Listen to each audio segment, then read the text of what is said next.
Hi friends, welcome back my YouTube channel. అందరూ ఎలా ఉన్నారు? చాలా రోజులు అయింది కదా లాంగ్ వీడియో పోస్ట్ చేసి. అందుకే టుడే బెండకాయ ఫ్రై జిగురు లేకుండా ఎలా చేయాలనేది మీకు చేసి చూపిస్తాను. నేర్చుకోండి. ఆల్రెడీ అందరికీ తెలుసు, బట్ నేనైతే కొంచెం వెరైటీగా చేస్తాను. మీరు కూడా చేసి నేర్చుకోండి. ఫస్ట్ ఆఫ్ ఆల్ మనకు కావాల్సింది బెండకాయలు అండ్ ఎండుమిరగాయలు, వెల్లుల్లి, జీరా అండ్ కరివేపాకు. వీటితో పాటు మన కర్రీలో ఫ్రైలో ఏమేమి కావాలో మీకు తెలిసిందే కదా. వీటితో పాటు కారం అండ్ పసుపు, సాల్ట్ కూడా కావాలి.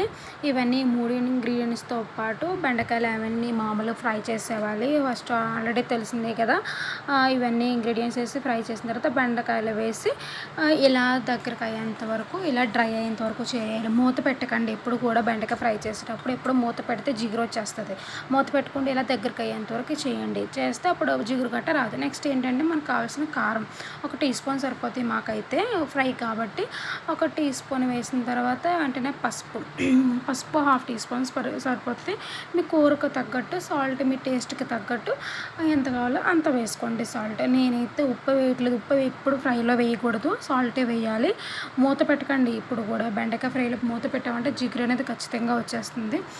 జిగురు రాకుండా ఉండాలంటే అదే మూత పెట్టకుండా అలా ఫ్రై చేస్తూనే ఉండాలి. హై టు లో ఫ్లేమ్లో అలా ఫ్రై చేస్తూ ఉంటే ఇలా ఉంటుంది. చూసారా దగ్గరికి ఎలా అయిపోయిందో. మూత పెడితే జిగురు అనేది వచ్చేస్తుంది. మూత పెట్టకుండా అలా ఫ్రై చేస్తూనే ఉండాలి. అస్తమానం కలపకూడదు. అస్తమానం కలపకుండా అప్పుడప్పుడు అలా కలుపుతూ ఉండాలి.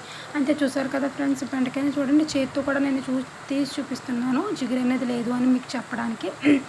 అదంతా డ్రైగా అయిపోయింది బాగా. చూసారు కదా. బెండకాయ ఫ్రై నచ్చితే లైక్ చేయండి, షేర్ చేయండి. Thank you so much.